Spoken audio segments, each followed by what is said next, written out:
मैं अशोक नगर में आया हूँ। तो सम्राट अशोक को तो सभी जानते हैं, जिन्होंने 84,000 वस्तु भारत में बनाए और वापस बुद्धिज्म को स्ट्रॉन्ग तरीके से जीवित किया। उस अशोक नगर के वासियों से मैं ये रिक्वेस्ट कर रहा हूँ कि बाबा साहब जिन्होंने सम्राट अशोक के बाद वापस बुद्धिज्म का चक्र चलाया, उस नगर में आज मैं हूँ, तो जय भीम की आवाज, जय भीम का नारा इस पूरी स्टेट में गूंजना चाहिए। आपकी आवाज मुझ तक ही नहीं पहुंची, तो एक बार फिर से कोशिश करके देखते हैं कि जय भीम का नारा कैसा लगता है। जय भीम। क्या बात है। अब मुझे कम से कम लगा कि मैं अशोक नगर में आया। मैं आज बहुत खुश हूँ और बहुत बहुत धन्यवाद करता हूँ यहाँ के सभी ऑर्गेनाइजर को, जिन्होंने 1 महीने की कड़ी मेहनत के बाद ये कार्य किया है। जब हम कोई भी कार्यक्रम करते हैं तो बहुत उसके पीछे कड़ी मेहनत इन्वॉल्व होती है, उसके बिना ये कार्यक्रम नहीं हो पाता। आज जो ये हुजूम यहाँ पर लगा है, ये क्लियर दर्शाता है कि इन्होंने वाकई में कड़ी मेहनत की है, इसलिए इन सभी के लिए सबसे पहले तालियां होनी चाहिए। आज यहाँ पर महासंघ भी है, उनको भी मैं बहुत बहुत अपने रिगार्ड्स देता हूँ, आदर व्यक्त करता हूँ आप सभी के लिए। और यहाँ पर मुझे ये जो लिस्ट दी गई है, इसमें माननीय बाबूजी बीपी अरेहार जी हैं, भंते सुगत बौद्धि जी हैं, धर्मरत्न सोम कुंवर जी हैं, अनिल दुपारे जी हैं, गजेंद्र सिंह कुशवाहा जी हैं, कालूराम जाटव जी हैं और माननीय बालकृष्ण महोबिया जी भी हैं। तो इन सभी का मैं बहुत बहुत शुक्रगुजार हूँ कि इन्होंने मुझे यहाँ पर बुलाया। मिलेगी भी नहीं। अब बातें आगे करते हैं। सबसे बड़ा शुक्रगुजार मैं आप सबका हूँ, क्योंकि इतनी कड़ी धूप में बैठकर इंतजार करना, बात करना, कार्यक्रम करना, अगर आप यहाँ नहीं होंगे तो ये कोई कार्यक्रम भी नहीं होगा। इसलिए आपके लिए तालियां होनी चाहिए, आप सभी के लिए। ये हमारे गायक साहब भी हैं, परमलाल जी परम, माननीय सुमन प्रताप जी बौद्ध और माननीय सिंगर शिवानी शेरनी। बहुत बहुत शुक्रिया आप सभी का। मैंने अपने इस बुद्धिस्ट प्रोपगेशन में, यानी कि इसको बुद्धिज्म को स्प्रेड करते करते मुझे लगता है कि हजारों की तादाद में कार्यक्रम अटेंड किए होंगे, लेकिन मैं आपको ये बताना चाहता हूं कि जितनी मालाएं मुझे आज पड़ी हैं, इससे पहले इतनी मालाएं कभी नहीं पड़ी। कभी कभी सोच में पड़ जाता हूं कि मैं इतनी मालाओं का हकदार भी हूं कि नहीं। कभी कभी जब हकदार की बात करता हूं तो एक मन में सवाल उठता है, मन में ये सवाल उठता है कि जब हम जय भीम बोलते हैं तो क्या हम जय भीम के हकदार हैं या नहीं है, ये कभी किसी ने सोचा है कि नहीं। अब जय भीम के हकदार कैसे बनते हैं, क्या आपको मैं बताना चाहूंगा कि आप ये बात ध्यान से सुनें। जय भीम के हकदार हम तब बनते हैं जब हम बाबा साहब की सारी बातें माने। उन्होंने तो अपना जीवन जो छावर कर दिया, जो देना था देकर चले गए। अब हम जय भीम का हकदार बनना चाहते हैं तो बाबा साहब की बातें माननी होगी। अब सोचने वाली ये बात है कि बाबा साहब ने कहा था कि अपने परिवार का एक बच्चा जो है समाज के लिए भिक्षु बना देना। क्या हमने ऐसा किया? बाबा साहब ने कहा था कि अपनी कमाई का 10% हिस्सा समाज को देना ताकि समाज आगे बढ़ सके। क्या हमने किया? बाबा साहब ने कहा था ये धम्म आपको देकर जा रहा हूं, धम्म के रूप में आपके बीच में जीवित रहूंगा। पंचशील का पालन जरूर करना, तब अच्छे बुद्धिस्ट कहलाओगे, जेन्युइन बुद्धिस्ट कहलाओगे, सर्टिफिकेट वाले बुद्धिस्ट नहीं कहलाओगे। क्या हमने पंचशील का पालन किया? हमने जब ये क्या बाबा साहब ने कहा था काम करना, एटलीस्ट संगठित होकर रहना, एक साथ मिलजुल कर रहना, समाज आगे बढ़ने से कोई नहीं रोक पाएगा। ये सबसे बड़ी आपकी ताकत है। क्या हम संगठित रहें? शिक्षा की बात करें तो क्या हम शिक्षित होने की पूरी कोशिश कर रहे हैं? ना शिक्षा, ना संगठित, ना पंचशील, ना कोई बच्चे को भिक्षु बनने के लिए आगे, ना समाज के लिए 10% खर्चा अपनी आय। तो जब कुछ भी बात उनकी नहीं माननी है तो हम जय भीम बोलने के हकदार कैसे बन सकते हैं? तो मैं आपको ये याद दिलाने के लिए आया हूं कि हमें इस बात की जागृति करनी है कि हमें वाकई में सच्चा जय भीम बोलने का हकदार बनना है, ताकि हम फक्र से जाके सीना चौड़ा करके कह सकें कि मैं जय भीम वाला हूं और जय भीम बड़े फख्र और गर्व के साथ बोलता हूं। आज बाबा साहब की मूर्ति का अनावरण हुआ, मुझे बहुत अच्छा लगा। मैं यहाँ के ऑर्गेनाइजर से एक रिक्वेस्ट भी करता हूँ, मुझे ऐसा लगता है कि भगवान बुद्ध और बाबा साहब एक दूसरे के प्रतीक हैं। अगर बाबा साहब की वहां पर स्टैचू लगी है तो एक बड़ी स्टैचू भगवान बुद्ध की भी होनी चाहिए। तो मैं ये चाहता हूँ, लगेगी सर, लगेगी। ये जितने ऑर्गेनाइजर हैं, जो हम थाईलैंड से मूर्तियां मंगाते हैं, हमें खाली जो कस्टम और शिपिंग आपका लगता है वो देकर एक 9 फीट की मूर्ति मैं चाहता हूँ ये हमारे से ले ले और एक मूर्ति यहाँ पर भगवान बुद्ध की लगवाई जाएगी। हाँ, इन्होंने कह दिया, कमेटी ने स्वीकार किया है साहब की बात को। मूर्ति शीघ्र लगेगी और मूर्ति देने में सहयोग मलिक जी का रहेगा। अभी बरेली में बहुत भव्य बुद्ध विहार बना है, वहां मलिक जी ने बहुत सुंदर मूर्ति दी है और हजारों मूर्तियां मेरे सामने भी भोपाल में मलिक जी ने दी है रविंद्र भवन में। मैं प्रत्यक्ष दर्शी यहाँ भी देंगे। अब हजारों मूर्तियों की बात आ गई, हजारों मूर्तियां मैंने बांट दी। ये सोचा कि सम्राट अशोक ने 84,000 स्तूप बनाए, मैं वहीं से प्रेरित हुआ। मुझे लगा कि क्या ऐसा करूं कि लोगों का भरोसा जीत पाऊं। तो मुझे लगा मैं सम्राट अशोक तो नहीं हूं, लेकिन हाँ 84,000 बुद्ध की मूर्तियां बांटने का काम मैं अवश्य करने की कोशिश कर सकता हूं। और करीबन 30-35,000 मूर्तियां हम अभी तक बांट चुके हैं। साधु साधु साधु। प्रश्न ये उठता है कि जहां जहां मैंने मूर्ति दी, 90% विहारों में भिक्षु नहीं था, केवल 10% विहारों में भिक्षु था और 90 में नहीं था। अगर एक विहार में भिक्षु नहीं है तो वो विहार अधूरा है। अगर आपके मार्गदाता धीरे धीरे कम होते जा रहे हैं तो आप धर्म के चक्र को गतिमान नहीं कर सकते। ये एक बहुत गहरा विषय है। आज आपके इस मंच पे बहुत सारे लोग आए, बहुत सारे बच्चे हैं, बड़े हैं। एक और अनाउंसमेंट हम करते हैं। हम ये कहते हैं कि आप अपने घर से कोई बच्चा है जो भिक्षु बनकर अगर पढ़ाई थाईलैंड जैसे देश में करना चाहता है, चाहे उसको 10-12 साल लगे, उसमें एकेडमिक भी पढ़ाई होगी और धर्म की भी होगी, और 10 से 12 साल लगेंगे। अगर कोई बच्चा आप हमें आगे बढ़कर देते हो तो उसकी 10-12 साल की थाईलैंड देश में पढ़ाई हम फ्री करा के रखते हैं। अगर भिक्षु नहीं प्रोड्यूस करेंगे तो हम धर्म चक्र को गतिमान नहीं कर सकते। बहुत हो गया, अभी ये बहुत ज्यादा सेटअप हो गया कि हम स्ट्रक्चर पे स्ट्रक्चर खड़े किए जा रहे हैं। सब जो है कहीं ना कहीं पॉलिटिकल बेनिफिट, कमर्शियल बेनिफिट, इन सारी चीजों को कि हम नाम कैसे कमाएं, पैसा कैसे कमाएं, लोगों की सराहना कैसे पाएं, ये सारी चीजें दिमाग में रखते हुए एक विहार बना दिया। ये दिमाग में रखते हुए बहुत बड़ी स्टैचू बना दी। ये दिमाग में रखते हुए मेडिटेशन सेंटर बना दिया। लेकिन वहां कार्य कौन करेगा? वहां बुद्धिस्ट एक्टिविटीज कौन करेगा? खाली स्ट्रक्चर बन बन के खड़े होते जा रहे हैं। कौन उसमें जब तक कोई आएगा जाएगा नहीं, एक्टिविटीज नहीं होंगी, तो वो विहार किसी काम का नहीं है। मैं थाईलैंड में गया तो जब मैं प्रचार प्रसार कर रहा था तो मुझे लगा कि मुझे धर्म को थोड़े और अच्छे से जानना चाहिए। और मैंने ये कहा कि ओके, थाईलैंड में एक प्रथा है कि आप 15 दिन के लिए टेम्परेरी भिक्षु का जीवन जी सकते हैं।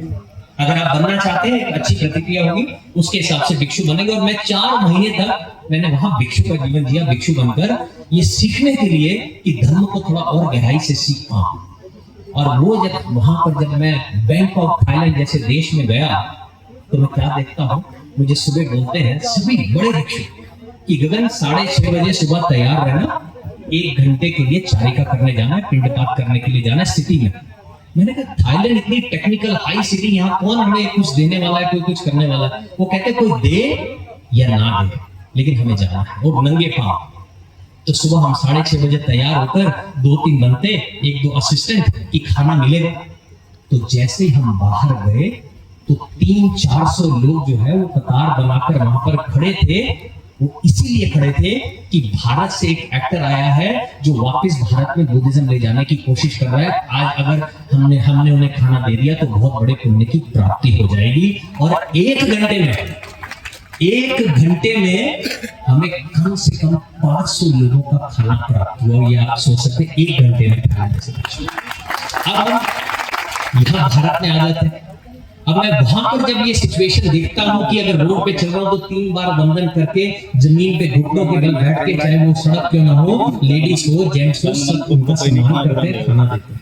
और यहाँ पर क्या है भारत में, मैं भारत आता हूं तो देखता हूं कि 3 बार वंदन तो छोड़ दीजिए, बनते लोगों को किसी को बुलाने का तरीका नहीं जानते। ओए बनते जी मेरी बात सुनो, इधर हो जाओ उधर हो जाओ, ऐसे करके चला। ये सारी चीजों के लिए बदलाव होना चाहिए। श्रीलंका में मैंने बुद्धिज्म अपनाया, श्रीलंका में मैंने बुद्धिज्म सीखा, वहीं से शुरुआत हुई। आज बनते जी भी हमारे सामने हैं, वो उन्होंने बताया बहुत स्ट्रिक्ट है। हम अगर बनते भी बैठते हैं वहां गए तो सफेद चादर बिठाकर बनते लोगों को बिठाया जाता है। और ये सिचुएशन तो कभी आई नहीं कि मैं ऊपर खड़ा हूं और बनते जी बैठ के नीचे देख रहे हैं। ये चीजें चेंज करनी होंगी। इसमें आपको कसूर इसलिए नहीं है क्योंकि किसी ने बताया ही नहीं। जब तक कोई बताएगा नहीं चीजें आगे बढ़ेंगी। आज मैंने बहुत सारे रोल किए। मैंने भगवान राम का रोल किया है, मैंने कृष्ण का किया है, विष्णु का किया है और सिद्धार्थ गौतम का भी किया है। बहुत सारे। मैं भारत में ये सोच रहा था कि जब मैं भारत में जाऊंगा तो आज बुद्धिज्म इतना कम है, उसका कारण जानने की कोशिश करूंगा।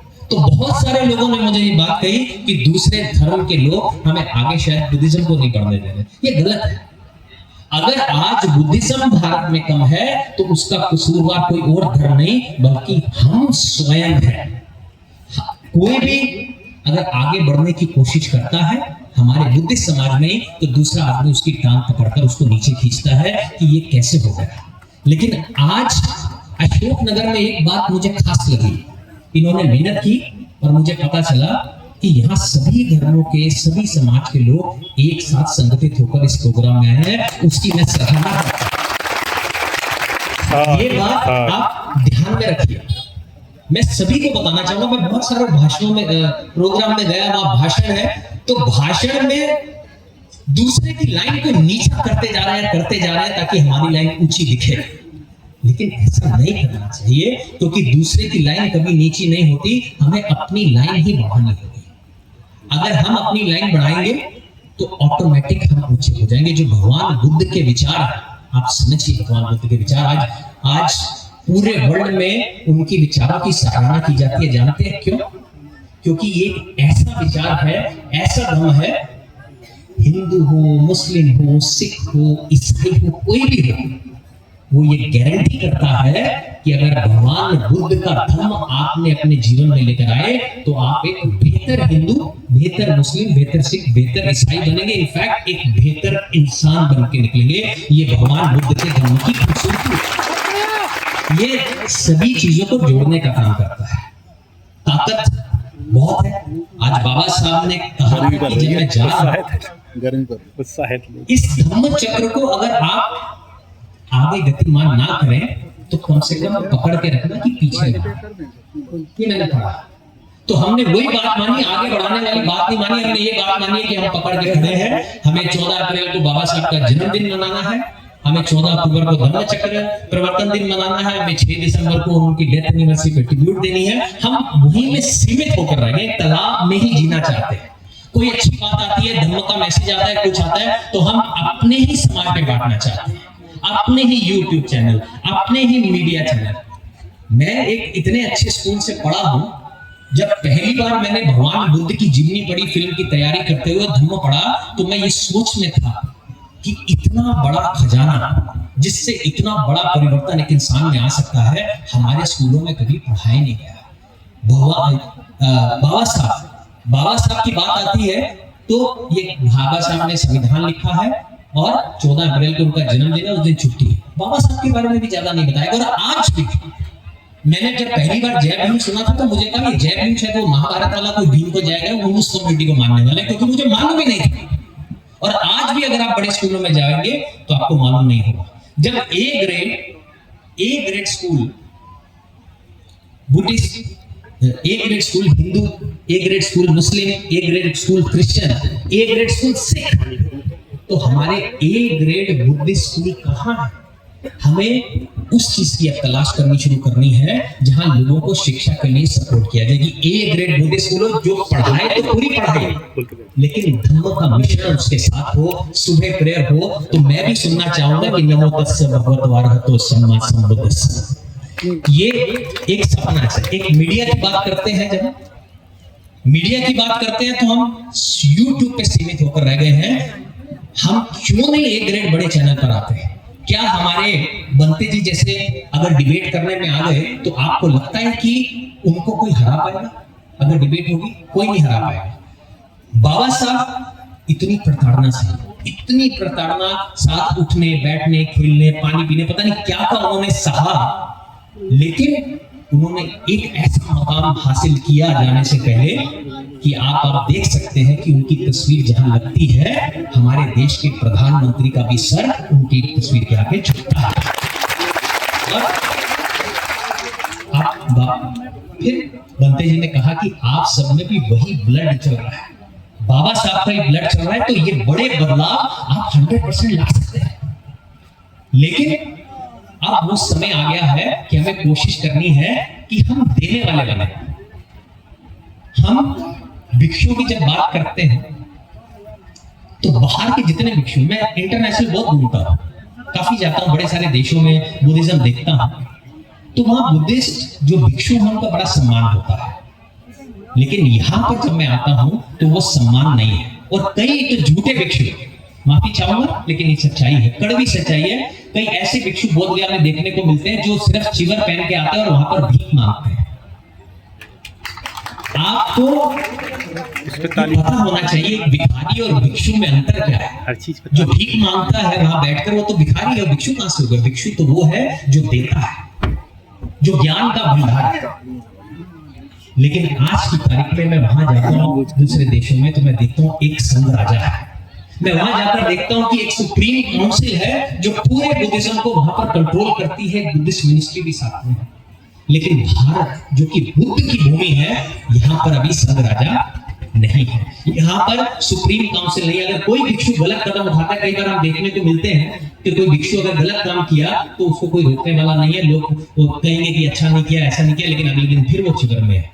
कोई उपासक गलत काम करता है, उसको रोक टोक करने वाला कोई बुद्धिस्ट सुप्रीम काउंसिल नहीं है जो उसको रोकने की बात करे। आज मैंने कल परसों वो देखा, एक वीडियो वायरल हो रहा था कल्याण में कि जहां बुलडोजर लेकर वो सारी चीजें चला रहे थे, हमने देखा, लेकिन भिक्षु बुलडोजर के आगे बैठे थे, लेकिन कोई बात करने वाला नहीं। किसके पास जाए? समाज से अपील करते हैं, क्योंकि एक बॉडी नहीं है, एक डंडा हाथ में पकड़े हुए एक बॉडी नहीं है कि हमारी ये प्रॉब्लम है तो हम अपने सुप्रीम काउंसिल संघ राजा के पास जाएंगे और वो हमारी प्रॉब्लम को सॉल्व करेगा।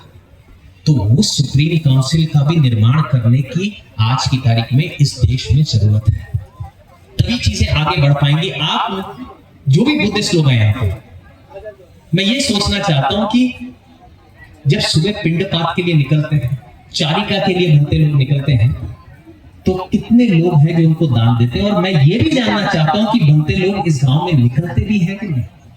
वो क्यों निकलेंगे जब उनको मालूम है कि अगर मैं निकलूंगा तो शायद ही कोई उपासक होगा। उपासक का तो फोन आएगा, आज मेरा जन्मदिन है, आज मेरे बच्चे का जन्मदिन है, आज ये खुशी है, आज हमारे घर में आइए, हम आपको भोजन कराना चाहते हैं। सिर्फ उसी मोमेंट पे आप उनको बुलाते हैं या कोई स्पेशल काम है। लेकिन एक जो प्रक्रिया है भिक्षुओं की सुबह चारिका की, वो कहीं देखने को नहीं मिलती है।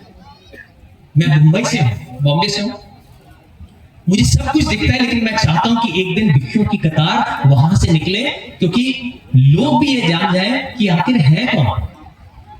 इंडिया के बाहर कई बार मैं ये देखता हूं तो जो इंडिया के भिक्षुओं की बात आती है तो बात केवल लामा लोगों तक रह जाती है कि ये भिक्षु, वो तो उनकी जो सीमा है वो बोध गया की है कि ओके ये लामा लोग हैं, ये भारत के भिक्षु हैं। लेकिन जब वो महाराष्ट्र में आते हैं, मध्य प्रदेश में आते हैं, ऐसी जगह पे आते हैं, तो तब मैंने उनको कहा कि ये है हमारे भिक्षु, आप इनसे एक बार देखिए, ये है। यहां तक कि भारत के भिक्षुओं की पहचान के लिए हम अपने देश में उनका जो चिवर है ना, वो भी नहीं बनाते हैं। हमें तो अगर किसी को चिवर दान करना होता है तो अगर आपने चिवर दान करना है तो आप कपड़े की दुकान पे जाके 3 टुकड़ों में वो कपड़ा कटवा के एक थैले में डाल के उनको दान देते हैं, धनते जी आपका चिवर है। एक चिवर बनाने वाली कंपनी भी यहाँ नहीं है जो एक प्रॉपर चिवर बनाकर दे सके। हम कौन से धर्म की बात कर रहे हैं आगे बढ़ने की? वो भिक्षा पात्र आता है सुंदर वाला, थाईलैंड जैसे देशों में जाओ कितना सुंदर भिक्षा पात्र अच्छा दिखता है, वो भिक्षा पात्र भी हमें बनाने वाली कंपनी कहीं दिखती नहीं। अगर किसी को अगर चिवर दान करने होते हैं कहते हैं थाईलैंड से दिलवा दो। चिवर का रंग नहीं, अभी हमारे यहाँ पे बनते बैठे हैं तो सभी बनते लोगों ने ऑलमोस्ट अलग अलग रंग के चिवर पहने हैं, भारत की पहचान का चिवर का। तो अब आने वाले समय में अभी से आप लोगों से डिस्कस करूंगा, परसों एक प्रेस कॉन्फ्रेंस जरूर लेंगे। परसों मैंने एक फाइनल किया है कि भारत के भिक्षुओं का एक चिवर का रंग और एक तरीके का चिवर होना चाहिए। उसकी अनाउंसमेंट भी आज आपके मंच पे पहली बार आप लोगों को बता रहा हूं कि ये भी हम सामने लेके आने वाला है। बड़े सारे ऐसे प्रश्न हैं जो मन में उठते हैं, जिसमें अगर हमें बदलाव चाहिए तो अब ये समय आ गया है कार्य करने का, संगठित होने का, शिक्षित होने का, पंचशील के पालन करने का, जय भीम बोलने के हकदार बनने का। ये अब समय आ गया है। ये बहुत हो गया कि हम एक ही चीज को लेकर आगे बढ़ते जा रहे हैं। तालाब से निकल के समुद्र में कब आएंगे? अपने अच्छे कोई मैसेज होते हैं तो वो कोशिश करें कि वो सारे मैसेज जो है आप सभी धर्मों के लोगों को देना शुरू करें। मैंने जब पहली बार श्रीलंका में फिल्म की तो भगवान बुद्ध की जीवनी मुझे मालूम ही नहीं थी। तो जब मैंने जीवनी पढ़ी कि एक राजकुमार ने अपनी पत्नी, अपने बच्चे, अपने माता पिता, अपना राजपाट का त्याग कर दिया सिर्फ इसलिए कि हमारे लिए सत्य का मार्ग ढूंढ सके, अपने लिए नहीं, हमारे लिए।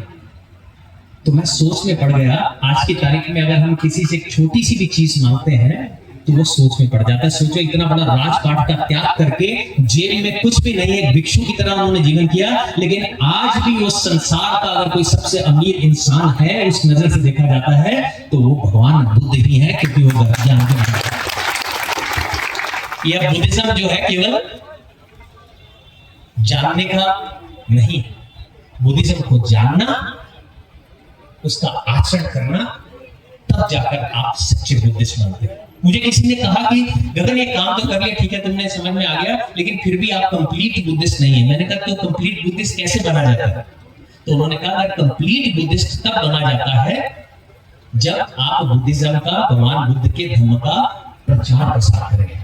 तो ये आपकी ड्यूटी भी बनती है कि बुद्ध के धर्म का प्रचार प्रसार करें। ये आपकी ड्यूटी बनती है कि आप अपने विहार में जाएं। अब मैंने ये भी देखा, मैं बहुत सारे विहारों में गया, हाँ, छोटे छोटे विहार, बड़े भी थे, छोटे भी थे। जब अंदर गया तो सभी लोग बहुत अच्छे से तैयार थे। आज लेडीज लोग बहुत अच्छे से तैयार हैं, मैं तैयार हूँ, सब लोग तैयार है। लेकिन जब मैं उनके विहार में गया तो मैंने देखा कि कई जगह से जाले लगे हुए पंखों पे, खिड़कियां टूटी हुई हैं, कई फोटो फ्रेम पे मिट्टी जमी हुई है। तो मुझे ये सोच में पड़ गया कि आप लोगों को ये भी नहीं मालूम है कि आपकी पहचान आपके कपड़ों से नहीं, आपके विहार से होने वाली है। इसलिए आपको अपने विहार को भी मेंटेन करना जरूरी है। सभी धर्मों में, मुस्लिम में फ्राइडे को जाते हैं विहार, क्रिश्चियन में संडे को जाते हैं, सिख लोगों में भी संडे को जाते हैं, हिंदू लोगों में हर देवता का एक दिन है, 7 दिन जा सकते हैं। हमारे बुद्धिस्ट लोगों में एक दिन जाने का तय क्यों नहीं है?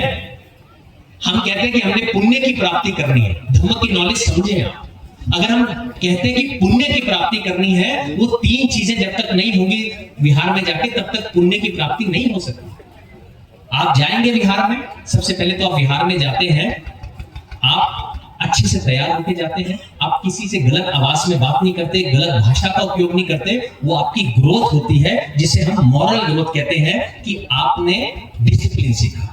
दूसरी चीज, जब हम बात करते हैं कि जब आप विहार में जाते हैं तो थोड़ा दान करके आते हैं, किसी भी प्रकार का दान, सेवा का दान, पैसे का दान, पंखे का दान, पेट का दान, कुछ भी दान आप करके आते हैं तो उसको कहते हैं जेनरोसिटी ग्रोथ। क्योंकि जब आप दान करते हैं तो आपका चित्त प्रसन्न होता है, तो आप उसे बार बार करना चाहते हैं, उसकी ग्रोथ होती है। नंबर 3, स्पिरिचुअल ग्रोथ, यानी कि जब आप वहां विहार में जाते हैं तो भंते से आपकी धर्म के बारे में चर्चा होती है, आपस में चर्चा होती है, तो आपका ज्ञान और बढ़ता है।